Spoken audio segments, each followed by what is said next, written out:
Okay. बहुत बहुत स्वागत है दोस्तों आप सभी का। आज की ये वीडियो बहुत ज्यादा इंपॉर्टेंट होने वाली है क्लास 12 के फिजिकल एजुकेशन यानी कि शारीरिक शिक्षा के सब्जेक्ट के लिए। तो बेसिकली बच्चों, फिजिकल एजुकेशन सब्जेक्ट का आपका जो 26 दिसंबर 2022 को प्री बोर्ड का पेपर होने वाला है, यानी कि फिजिकल का आपका जो प्री बोर्ड का एग्जाम होने वाला है, ठीक है। इसके लिए इस वीडियो में हम एक और most important sample question paper को बच्चों बहुत अच्छी तरीके से यहाँ पे सॉल्व करने वाले हैं। हर एक क्वेश्चन आंसर आपको कंप्लीटली आसान से आसान लैंग्वेज में समझा दिया जाएगा, ठीक है। और इससे पहले भी आपके फिजिकल के प्री बोर्ड एग्जाम के लिए एक सैंपल पेपर मैंने ऑलरेडी आपको सॉल्व करवाया हुआ है। ये हमारा सैंपल पेपर नंबर 2 है और इसमें हमने बहुत से ऐसे क्वेश्चन लिए हैं जो कि आपके मोस्टली प्रीवियस ईयर के बोर्ड प्री बोर्ड एग्जाम्स में पूछे जा चुके हैं, ठीक है। तो ये पेपर आपके लिए प्री बोर्ड एग्जाम के लिए इंपॉर्टेंट है और 2023 का आपका जो बोर्ड का एग्जाम होगा उसके लिए इंपॉर्टेंट है, ठीक है बच्चों। और हाँ, ये पूरा का पूरा जो पेपर रहेगा इसे मैं आपको कंप्लीटली हिंदी मीडियम में बहुत अच्छे तरीके से समझाऊंगा। इवन कई बच्चे शिकायत भी करते हैं, सर जी आप ना एक बार इंग्लिश मीडियम में समझा दिया करते। तो हम क्या करेंगे कि आपको इंग्लिश मीडियम में जो हिंदी मीडियम क्वेश्चन का आंसर है वो आपको यहाँ पे प्रोवाइड कर दिया जाएगा, ठीक है। आपको हिंदी में समझा ही दूंगा और रही बात इंग्लिश की तो आपको एक सेंटेंस फॉर्मेशन चाहिए वो हम आपको प्रोवाइड करा देंगे, सिंपल है, ठीक है। तो इस तरीके से सभी बच्चे कंप्लीटली दिखिएगा। अब देखिए यहाँ पे जो आपका पेपर है उसके पैटर्न को थोड़ा सा यहाँ पे डिस्कस कर लेते हैं, क्योंकि कई बच्चों को अभी भी पेपर का पैटर्न नहीं पता होगा। पेपर आपका 3 घंटे का आएगा और मैक्सिमम मार्क्स आपके टोटल 70 होंगे, क्योंकि इसमें आपका 30 मार्क्स का प्रैक्टिकल होता है। ओके, अब देखिए आपका जो पेपर है वो टोटली यहाँ पे 5 सेक्शन में डिवाइड होगा और टोटल क्वेश्चन होंगे 37, जिसमें से सबसे पहले हमारा आएगा खंड नंबर ए। खंड ए में हमारे 1 से लेकर 18 तक 1 मार्क्स के कैसे क्वेश्चन होंगे, बहुविकल्पीय, दैट मींस ये क्वेश्चन होंगे हमारे एमसीक्यू वाले। ओके, फिर आएगा हमारा खंड नंबर बी 19 से 24, यानी कि 2 मार्क्स के इसमें टोटल 6 क्वेश्चन होंगे, लेकिन उन 6 में से आपको एक चॉइस मिल जाएगी, आपको कोई 5 करने होंगे, ठीक है। यानी कि 2 मार्क्स में एक चॉइस आपको मिल गई, ठीक है। फिर आपका आ जाएगा खंड नंबर सी। इसमें 25 से 30 जो है वो आपके 3 मार्क्स के क्वेश्चन होंगे लघुत्तरीय, यानी कि 6 क्वेश्चन इसमें भी हो गए। तो इसमें से भी आपको मात्र 5 प्रश्नों का उत्तर देना होगा, ठीक है। और ये भी रहेगा आपका टोटल, मतलब एक चॉइस आपको इसमें मिल गई। फिर खंड डी जो रहेगा इसमें आपको चॉइस नहीं है, क्योंकि तीनों क्वेश्चन जो है वो 4-4 मार्क्स के केस स्टडी वाले हैं। एक-एक मार्क्स इसमें आपसे नॉर्मली जो वन लाइन में या फिर वन वर्ड में क्वेश्चन होते हैं वैसे पूछे, ठीक है। फिर आएगा आपका खंड नंबर ई। खंड नंबर ई में आपके 4 क्वेश्चन होंगे 5-5 मार्क्स के, जिसमें एक रहेगा चित्र आधारित रहेगा और 3 नॉर्मली रहेंगे, और जो 3 रहेंगे उसमें से आपको कोई एक का आंसर दे, मतलब 2 का आंसर देना होगा। यानी कि टोटल 5 मार्क्स के जो 4 क्वेश्चन होंगे उसमें से आपको 3 करने हैं, तो एक चॉइस आपको यहाँ पे भी मिली, ठीक है बच्चों। तो कई बच्चे शिकायत करते हैं कि सर जी आपने चॉइस का वगैरह का बताया नहीं, तो इसलिए मैंने चॉइस का भी बता दिया कि आपको जो है 2 मार्क्स में, 3 मार्क्स में और 5 मार्क्स में एक एक चॉइस मिल जाएगी, ठीक है बच्चों। अब ध्यान से समझिए, हम क्या करेंगे कि इस पेपर को बेसिकली हम 3 पार्ट में अच्छे से समझेंगे, ठीक है। देखो अगर मैं एक ही बार में 1-1 घंटे का वीडियो बना दूंगा तो सही नहीं लगेगा, इसलिए हम क्या करेंगे 30-30 35 मिनट करके थोड़े थोड़े टाइम में पूरे पेपर को अच्छे से समझ लेंगे, ठीक है। आज की इस वीडियो में हम क्या करेंगे बच्चों, इस वीडियो में हम हमारा जो खंड ए रहेगा और खंड बी रहेगा, ठीक है, इसे हम एक पार्ट में समझ लेंगे, ठीक है। फिर खंड सी और खंड डी जो रहेगा इसे हम दूसरी पार्ट में समझ लेंगे और तीसरे पार्ट में हमारे जो 5 मार्क्स के क्वेश्चन। ओके, अब देखिए खंड ए जो रहेगा ये तो अभी हम डिस्कस कर लेंगे। पार्ट 1 प्लस में पार्ट 2 इसका, सॉरी पार्ट 2 प्लस में थर्ड, इसका लिंक आपको यहाँ पे आई बटन में दे दूंगा, ओके बच्चों, या फिर आप चाहो तो डिस्क्रिप्शन बॉक्स में लिंक मिल जाएगा, वहां से जाके देख सकते हैं। ओके, तो ये हो गया हमारा पूरा का पूरा इंट्रोडक्शन। अब जो इंग्लिश मीडियम के बच्चे हैं वो अपने पेपर के पैटर्न को यहाँ से समझ सकते हैं इजी वे में। ओके बच्चों, चलिए तो यहाँ पे शुरू हो जाएगा हमारा सेक्शन नंबर ए। देखिए सेक्शन नंबर ए रहेगा हमारा मल्टीपल चॉइस क्वेश्चन का।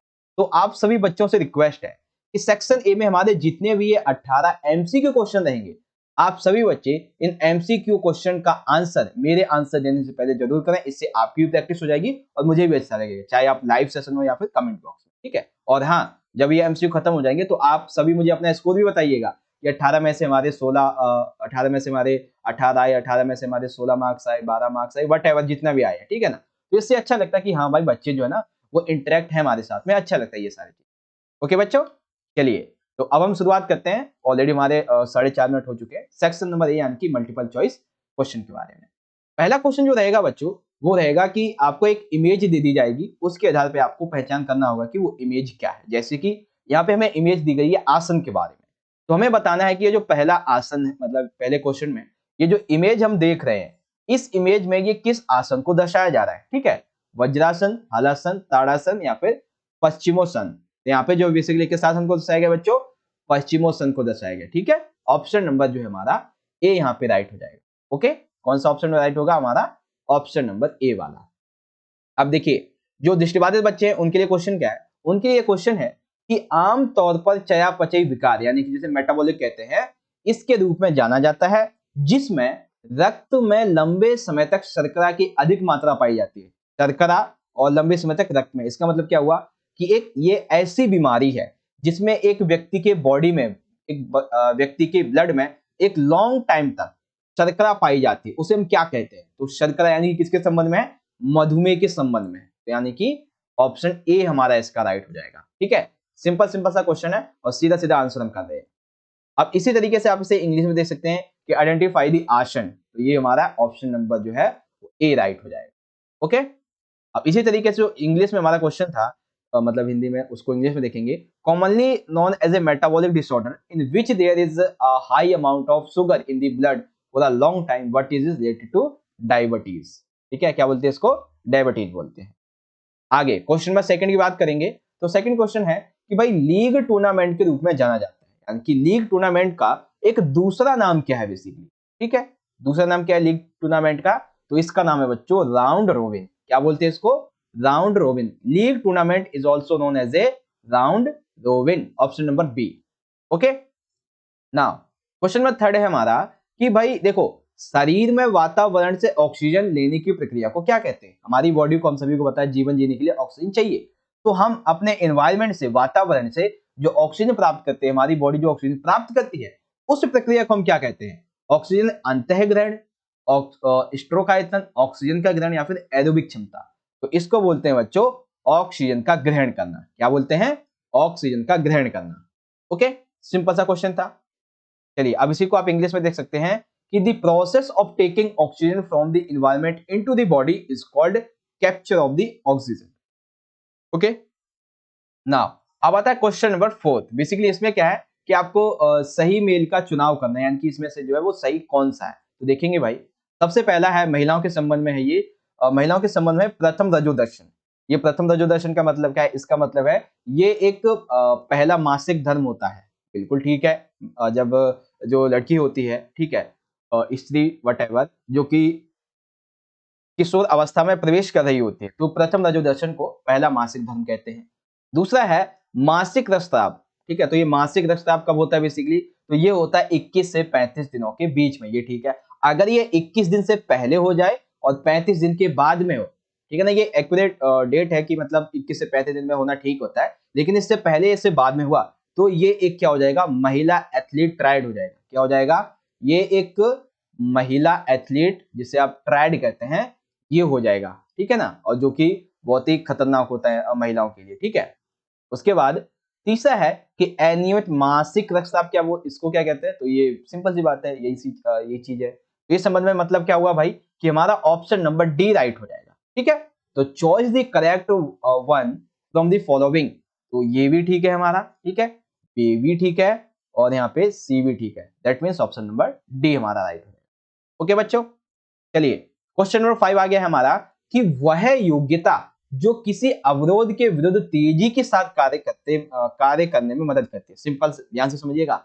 ये वह योग्यता होती है जो किसी अवरोध के विरुद्ध, यानी कि आप कोई कार्य कर रहे होते हैं तो आपके कार्य में कोई बाधा आती है, तो उस बाधा को तेजी से हटाने के रूप में आपकी मदद करती है। तो हम उसे क्या कहते हैं, कौन सी योग्यता होती है वो, विस्फोटक शक्ति, अधिकतम शक्ति, शक्ति सहनशीलता या फिर स्थिर शक्ति। तो इसको बोलते हैं बच्चों विस्फोटक शक्ति। क्या बोलते हैं, विस्फोटक शक्ति बोलते हैं इसको। ठीक है, इसी तरीके से इंग्लिश में देखेंगे the ability that helps to act quickly against an obstacle, इसको बोलते हैं एक्सप्लोसिव पावर। ना क्वेश्चन नंबर 6 है बच्चों, हमारा यहाँ पे दिया हुआ है कि एंडोफार्मिक, मोसोफार्मिक, एक्टोफार्मिक शारीरिक लक्षण किसने दिए हैं। ठीक है ना, देखिए यहाँ पे ना बेसिकली आप ऑप्शन सी और डी हटा दीजिए। ठीक है, ये आप हटा दीजिए, ए और बी में से इसका आंसर होगा कि भाई एंडोफार्मिक, मेसोफार्मिक, एक्टोफार्मिक, ये जो शारीरिक लक्षण होते हैं ये किस विद्वान की देन है, जुंग या फिर शोल्डन की। सी और डी तो हट गए बेसिकली। ठीक है, तो ये देन है बच्चों शोल्डन की। किसकी देन है, किसने नाम दिए, किसने दिए, ये ये दिया है शोल्डन ने। Who has given endomorphic, mesomorphic, ectomorphic and physical characteristics, ये किसने दिए हैं बेसिकली, ये दिए है शेल्डन ने, ठीक है ना। ऑप्शन बी हमारा राइट हो जाएगा। ओके बच्चों, और एक जो दूसरा क्वेश्चन बनेगा इसी संबंध में, वो जुंग के बारे में बनेगा, उसे मैं आपको अगले पेपर में समझाऊंगा, ठीक है। वेल, क्वेश्चन नंबर 7 है, आपको यहाँ पे मेल करना है, यानी कि मिलान करना है, और उसके बाद में फिर कोड के हिसाब से चयन करना है विकल्प का। तो आइए मिलान करते हैं। तो सबसे पहले जो हमें सही लगता है, सबसे आसान होता है, उसे देख लेंगे। तो सबसे आसान है हमारा चौथा वाला, कि प्राथमिक चिकित्सा समिति। ये हमें बहुत आसान लग रहा है, क्योंकि इसका कार्य क्या होता है, ये प्रतियोगिता से पहले, प्रतियोगिता के दौरान और बाद में यदि किसी को चोट वगैरह लगती है तो उस संबंध में ये सुविधा प्रदान करती है, यानी कि डी हो गया। अब देखो, अब आप ना यहाँ पे देख लो कि जिसमें सबसे आखिरी का डी हो, सबसे आखिरी का डी, अरे इसमें से 3 ऑप्शन मिल गए भाई, यानी कि एक ऑप्शन आपका हट गया यहाँ से, ठीक है।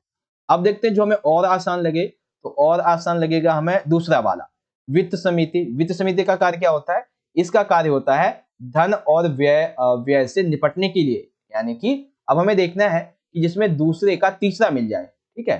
तो दूसरे का तीसरा, यानी कि दूसरे का तीसरा इन दोनों में मिला है, तो यानी कि ए भी हमारा हट गया यहाँ से। तो अब हमें सी और डी में देखना है, एक और ढूंढ लेते हैं भाई। तो अब हम देखते हैं परिवहन समिति। परिवहन समिति क्या करती है भाई, ये स्थानांतरण की सुविधा प्रदान करती है, ठीक है, खिलाड़ियों के लिए, जो भी अधिकारी वगैरह होते हैं इन सभी के लिए। तो अब हमें देखना है तीसरे का ए किसमें, देखिए मिल गया आंसर हमको, हमें मिल गया है आंसर ऑप्शन नंबर सी। और उसके बाद में जो पहला है उसका क्या हो जाएगा, हमारा पहले का बी हो जाएगा, ठीक है। तो इस तरीके से आप जो मिलान आसान तरीके से कर पाएंगे, ठीक है बच्चों। ऑलरेडी मैंने आपको एक पेपर में ये करवाया हुआ है, और बाकी एक बार फिर से मैंने आपको करवा दिया, ठीक है। वेल, आप इसी तरीके से इंग्लिश में देख सकते हैं कि टेक्निकल कमिटी जो है ये रिजॉल्व करती है डिस्प्यूट्स को, finance committee to deal with the money and expenditure, transport committee जो है to facilitate transfer, and first aid committee क्या करती है, प्रोवाइडिंग मेडिकल फैसिलिटीज। तो यानी कि ऑप्शन सी हमारा यहाँ पे राइट हो जाएगा। ओके बच्चों, देखिए इंग्लिश में भी जितना हो सकता है उतना मैं आपको समझा देता हूँ। वेल, क्वेश्चन नंबर 8 है हमारा कि भाई बिग 5 के सिद्धांत किस नाम से जाने जाते हैं। शील्डन ने ये जो बिग 5 के सिद्धांत दिए हैं, इसको हम किस नाम से जानते हैं, ठीक है। 5 टेट module, 5 personality module, 5 temperament module यानी कि एमटीएम, या फिर 5 फैक्टर मॉड्यूल, ठीक है। तो बिग 5 सिद्धांत को एक अन्य नाम से किसे जानते हैं हम, उसे जानते हैं 5 फैक्टर मॉड्यूल के संबंध, ठीक है। By name is the big 5 theory known, that is also known like 5 factor module. Okay, option number D is right. ठीक है बच्चों, चलिए क्वेश्चन 8 तक हमारे कंप्लीट हो चुके हैं। अब बात करेंगे क्वेश्चन नंबर 9 की। तो 9 में देखिए हमारे अभिकथन और कारण है।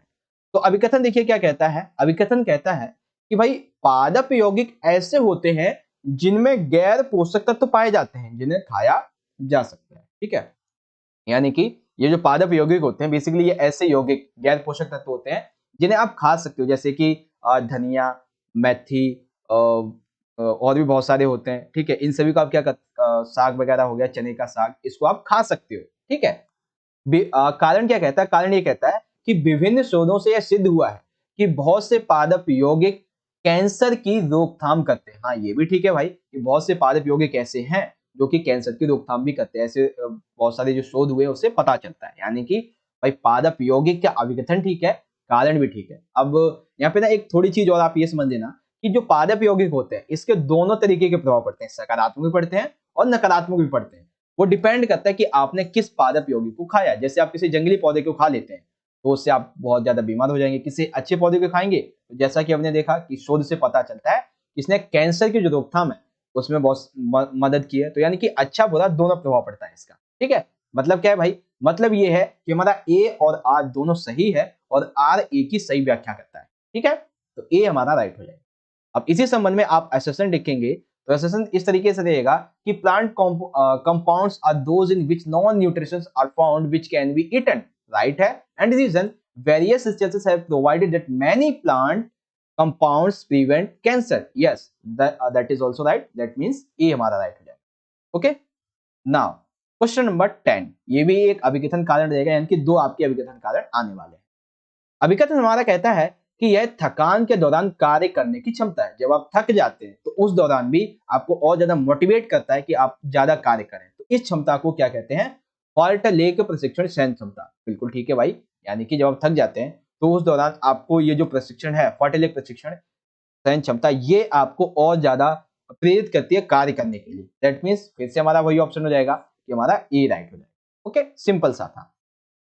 अब इसी को आप इंग्लिश में देखेंगे कि it is the ability to perform work during fatigue, right, and reason fartlek training increases endurance. बिल्कुल ठीक है, दैट मीन्स ऑप्शन ए हमारा राइट हो जाएगा। ओके बच्चों, अब आता है क्वेश्चन नंबर 11। अब क्वेश्चन नंबर 11 देखिए, ये जो क्वेश्चन है ये आपसे 2 मार्क्स में और 3 मार्क्स में अलग से एक्स्ट्रा पूछा जा सकता है, इसमें डिफरेंसेस आपसे पूछे जा सकते हैं। देखिए कैसे, कि निम्नलिखित कथनों पर विचार कीजिए। तो कथन क्या है? कथन है बेसिकली खेल चोटों के वर्गीकरण के संबंध। तो पहला है खेल चोटों का वर्गीकरण, रगड़। रगड़ क्या होती है? रगड़ का मतलब यह है कि भाई खुरदुरे सतह के खिलाफ रगड़, ठीक है, बिल्कुल ठीक है। सेकंड है गुम चोट, बेसिकली जब रक्त कोशिकाएं फट जाती हैं और क्षति ऊतक के भीतर एकत्रित हो जाती है, यानी कि जब रक्त कोशिकाएं जो है इनमें बेसिकली इनको जब हानि होती है, ठीक है, और जो क्षति होती है वो ऊतक के भीतर तक पहुंच जाती है, वो गुमचोट कहते हैं, बिल्कुल ठीक है। फिर आता है फटना या फिर बिदरना, यानी कि मांसपेशियों का ये गहरा घाव होता है, ये भी ठीक है। फिर आता है चीरा, जब किसी नुकीली चीज से लगा हुआ जो कट होता है आपके पैर में, वटेवर, ये हाथ वगैरह जहां पे भी हो, तो इसको बोलते हैं, ठीक है। तो अब देखो आपसे क्या होगा, किस तरीके से क्वेश्चन पूछा जाएगा।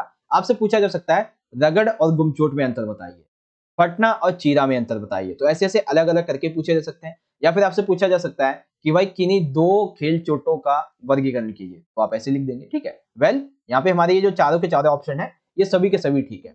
ओके, तो आंसर कैसे करेंगे भाई? आंसर कहेंगे कि भैया ऑप्शन नंबर सी है, पहला, दूसरा, तीसरा, चौथा, ये सभी के सभी राइट है। ओके बच्चों, वेल, अब देखेंगे इंग्लिश में तो इस तरीके से कि consider the following statement, classification of sports injuries, तो रब, brush, electrician, cut with the sharp object है। शायद यहाँ पे थोड़ा सा मिस्टेक हो गया क्या?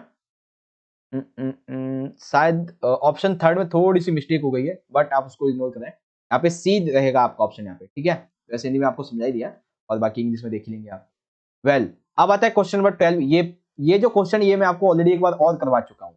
चपटे पैर के कारण क्या है? यानी कि आपके जो पैर होते हैं बेसिकली नॉर्मल क्या होते हैं कि इस तरीके के पैर रहने चाहिए, ठीक है ना, इस तरीके के रहने चाहिए कि यहाँ पे ये जो गैप है ना, ये गैप होना चाहिए। लेकिन जब ये गैप भर जाता है तब ये इसके क्या कारण होते हैं? आपके जो पैर होते हैं वो चपट जाते हैं, इसका क्या मतलब होता है?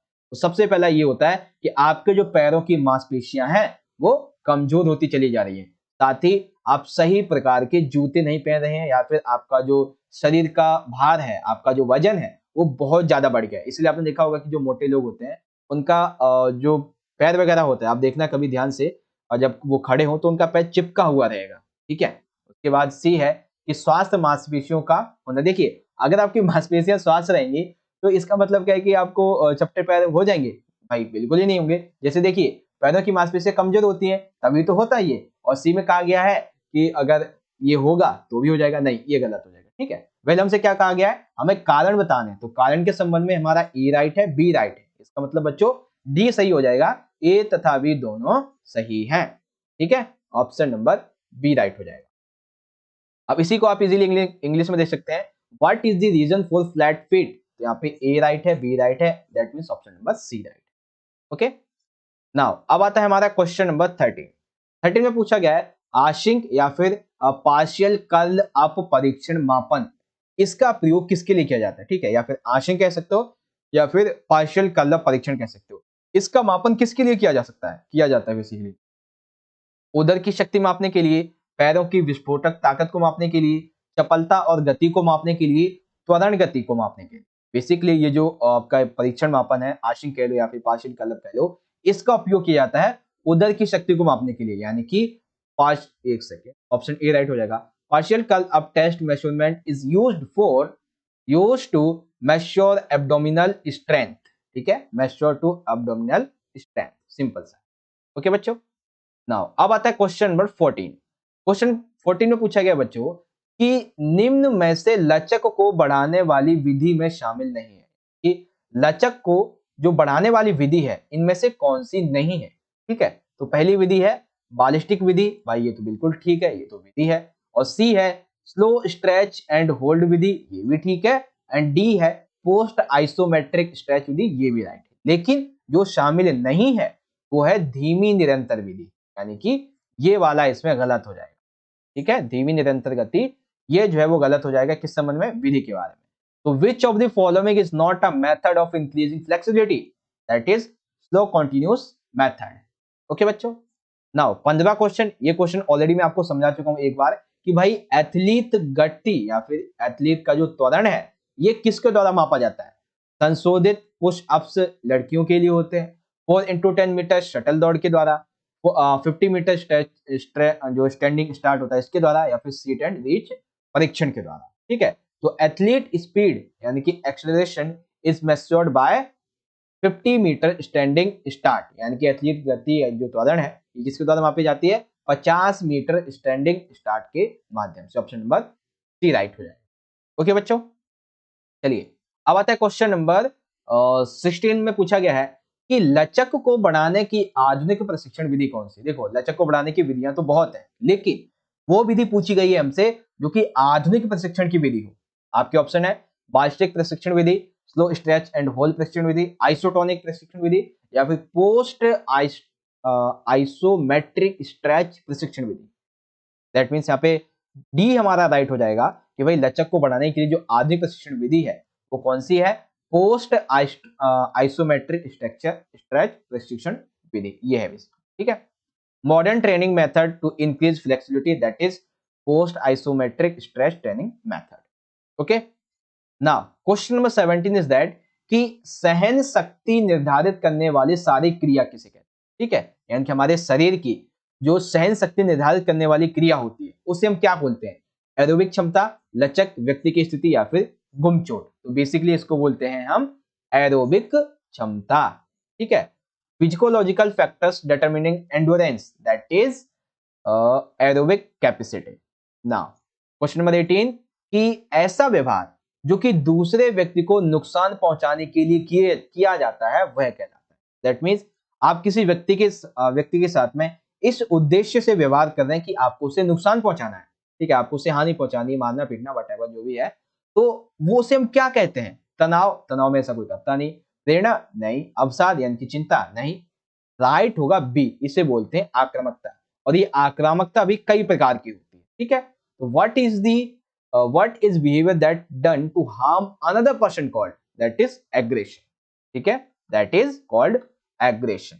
ओके बच्चों, तो यहां पे हमारे आज के इस वीडियो के जो हमारा पहला पार्ट था सेक्शन नंबर ए, इसके टोटल 18 एमसीक्यू कंप्लीट कर लिए हैं। तो अब आप सभी बच्चे एक बार मुझे लाइव सेशन में, ठीक है, या फिर आप सभी बच्चे मुझे कमेंट बॉक्स में अपना जरूर स्कोर लिख के भेजिएगा, सर जी मेरे इतने आए, मेरे इतने आए, इस तरीके। ठीक है, तो अच्छा लगता है देखते हुए कि हाँ भाई बच्चे ने मेहनत की है। ठीक है, तो आप जरूर बताइएगा मुझे।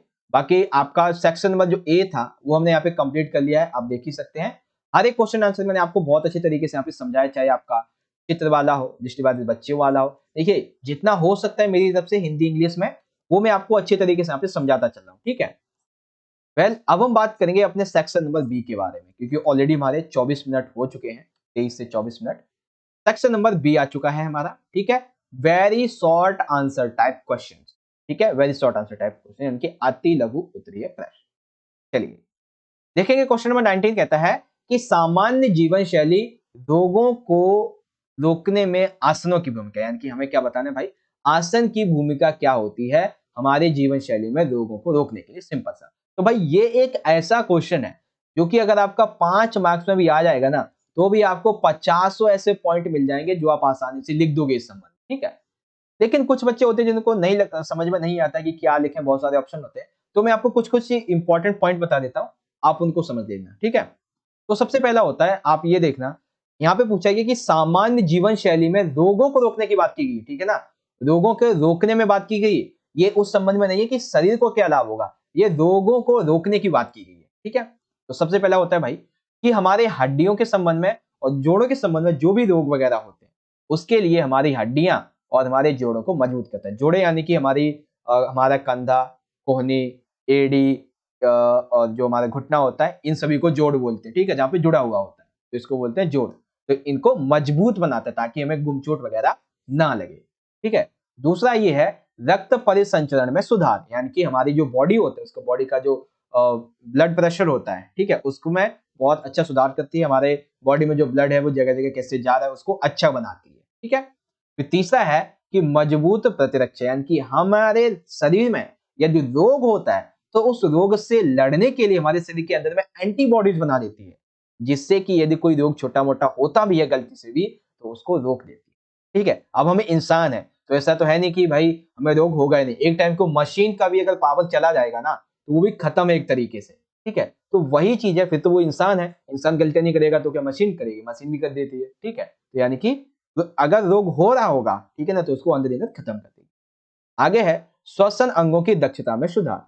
कई बार क्या होता है कि आपको कभी अस्थमा वगैरह हो गया, अंदर खांसी टाइप में हो रहा है, तो उस समय कुछ ऐसे आसन होते हैं जिन आसनों को यदि आप करते हो तो आपके श्वसन अंग जैसे कि नाक, नाक की नलिकाएं जो होती हैं ये काफी अच्छी हो जाती हैं, ठीक है।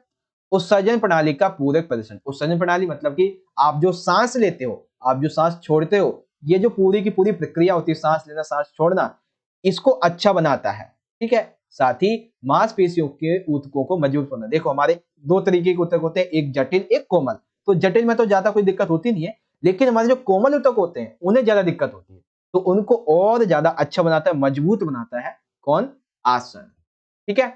तो ये बेसिक सा कॉन्सेप्ट है आसन के संबंध में, आप इन पॉइंट को इजीली लिख देना, ठीक है बच्चों, जब आपके पेपर में आपसे पूछा जाएगा। वेल अब देखेंगे इस क्वेश्चन को इंग्लिश में, तो इस तरीके से आएगा कि what is the role of asana in preventing common lifestyle disease.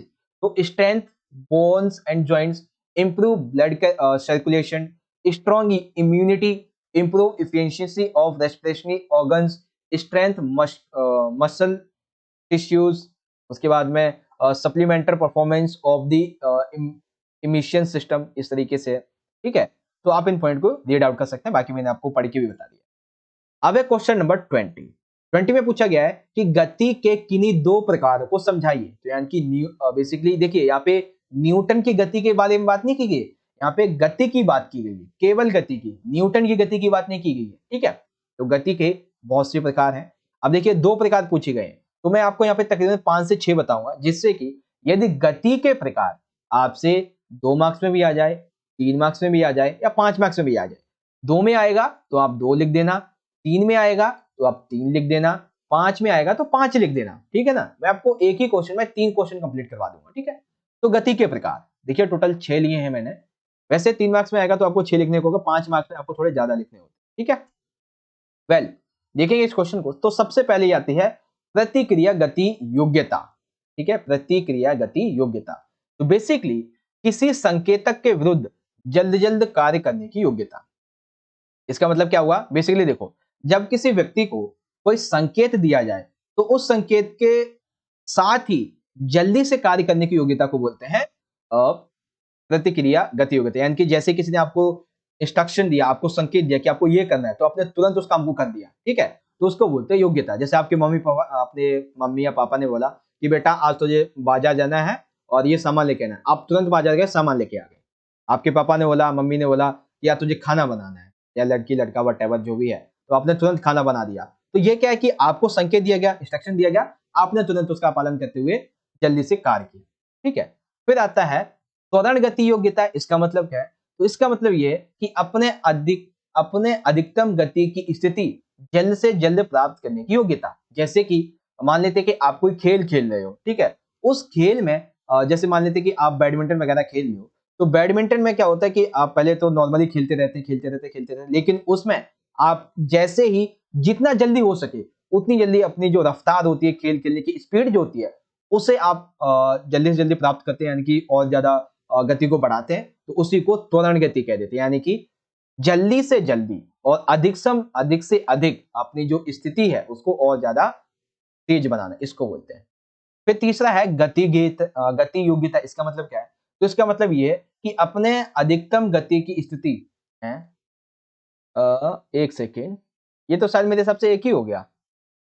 हाँ ये तो एक ही हो गया। वेल आप यहाँ पे देखिए, तीसरा देखिए लोकोमोटर गति योग्यता। इसका मतलब क्या है, इसका मतलब ये कि अधिकतम गति की स्थिति को लंबे समय तक बनाए रखने के लिए, यानी कि आप जो है मान लेते हैं कि पर आवर स्पीड से जो है पर आवर 2 किलोमीटर गति से दौड़ रहे हैं, ठीक है, एग्जाम्पल के लिए, तो आपको लंबे समय तक तकरीबन 4 से 5 घंटे के लिए ये 2 किलोमीटर की जो गति है आपकी पर आवर की, इसे मेंटेन करके रखना, इसको बोलते हैं लोकोमोटर।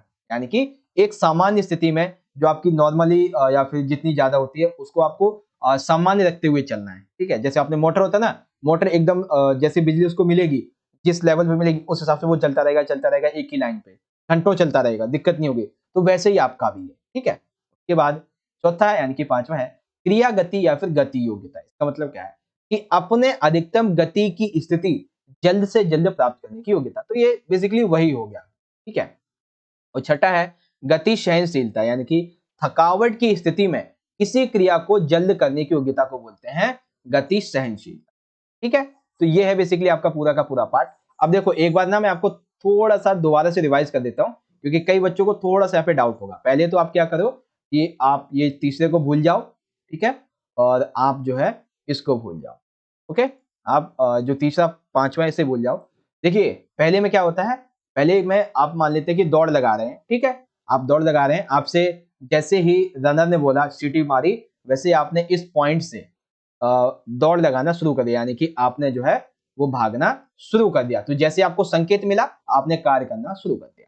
दूसरा ये संकेत मिलने के साथ ही आपने जितनी जल्दी हो सका उतनी जल्दी अपनी जो स्पीड है वो पकड़ ली। ठीक है, जैसे आपने मानते हैं अपनी स्पीड जो है एकदम तुरंत से पकड़ ली कि मैं जो है वो 100 मीटर भागूंगा मात्र 2 मिनट में। ठीक है, 100 मीटर भागूंगा मात्र 2 मिनट में। तो लोकोमोटर कहता है कि भाई आपको ये 100 मीटर 2 मिनट में भाग रहे हो ना, ये आपको बनाए रखना होगा लंबे समय तक। मान लेते हैं ये जो दौड़ है ना पूरा का पूरा, ये आपका है टोटल 2000 मीटर का। ठीक है, मान लेते हैं 2000 मीटर का है, तो आपको 2 मिनट में आपने 100 मीटर पकड़ा है ना, अपनी अपनी तेज से तेज गति, ये आपको बना के रखनी है ऐसे। ठीक है, और जो गति सहनशीलता वो ये कहती है कि भाई जब आप एंड तक पहुंच जाओ और आप थकने लगो, तो भी आपको क्या करना है, इसके तहत गति सहनशीलता के तहत आपको जल्दी से जल्दी अपना कार्य खत्म करना है और फिर आप विनर बन जाएंगे। तो ये सारी चीजें इसमें आती हैं।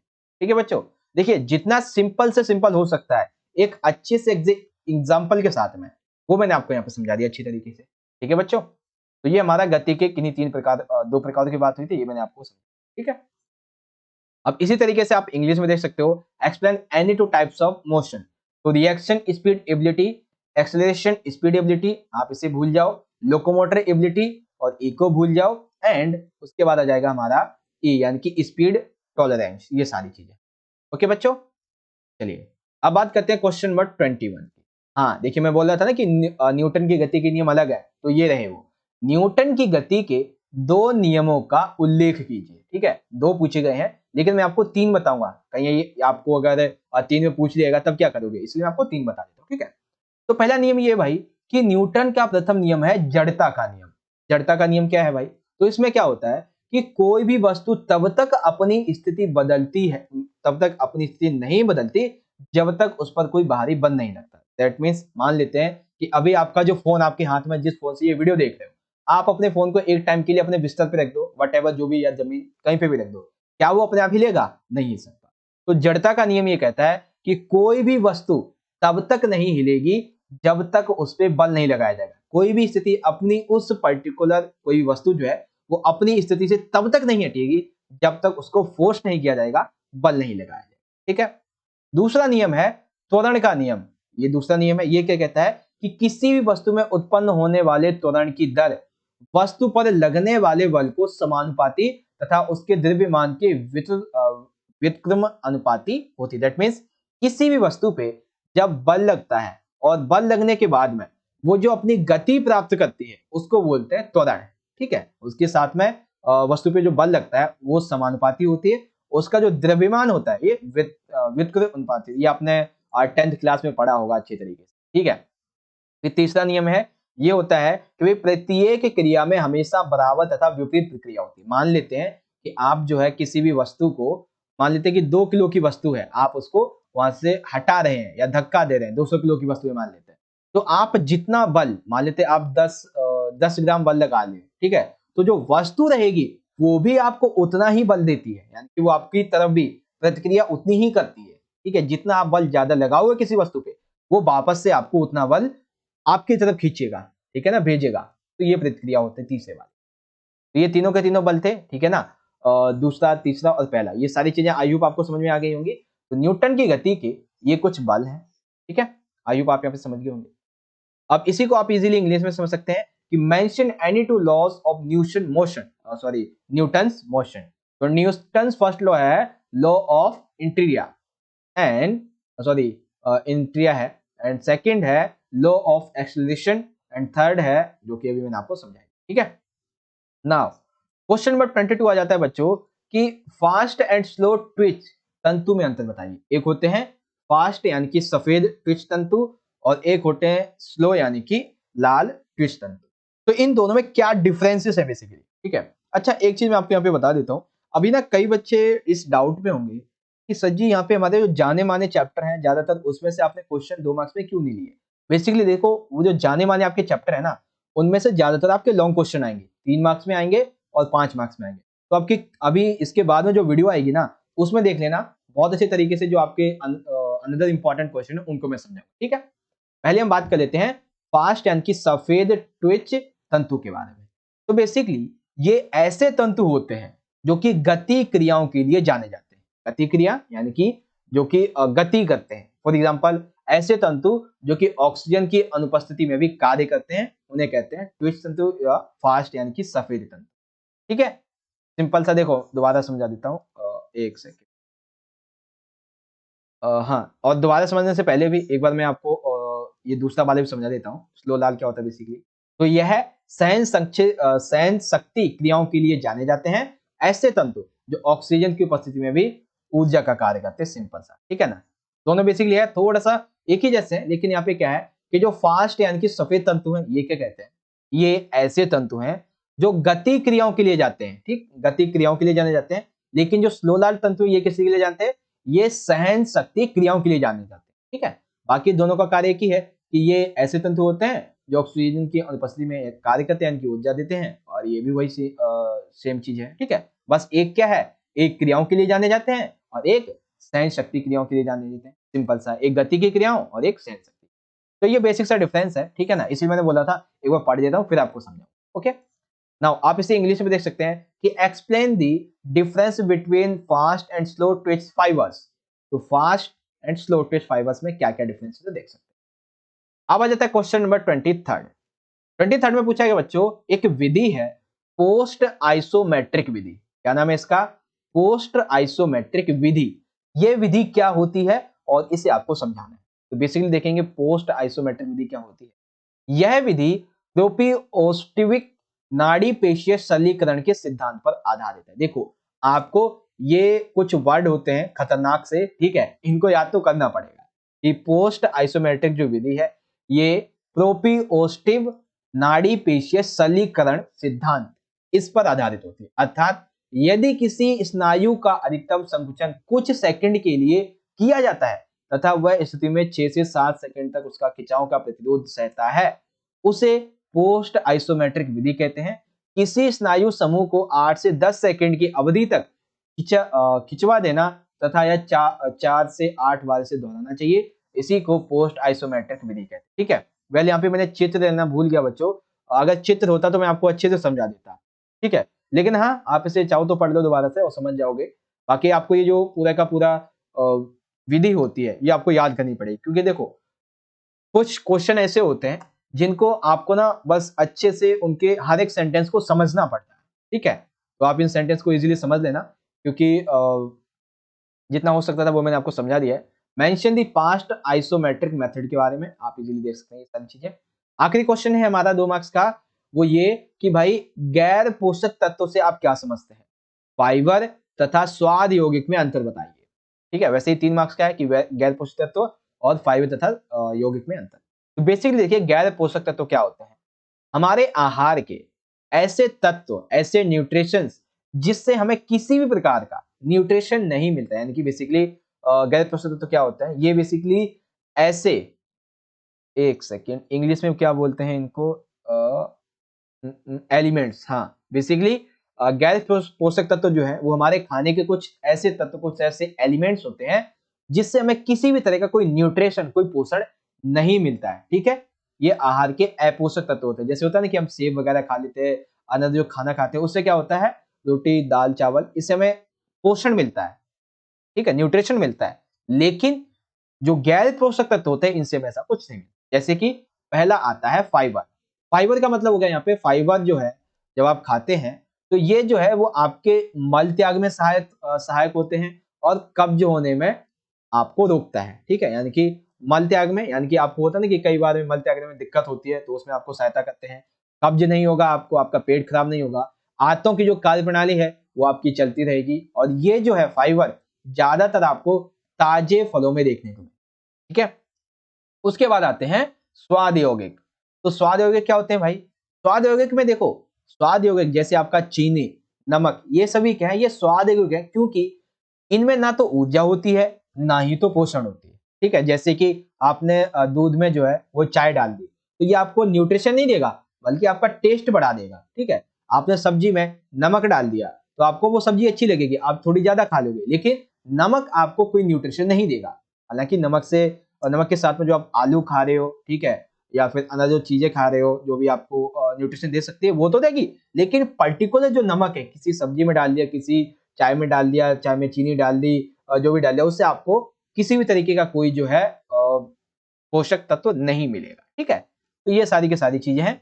आई होप आप गैर पोषक तत्व और इनके अंतर समझ गए होंगे। गैर पोषक तत्व जिसमें आपको खाने में किसी भी तरह का कोई पोषण, कोई न्यूट्रिशन नहीं मिलता है।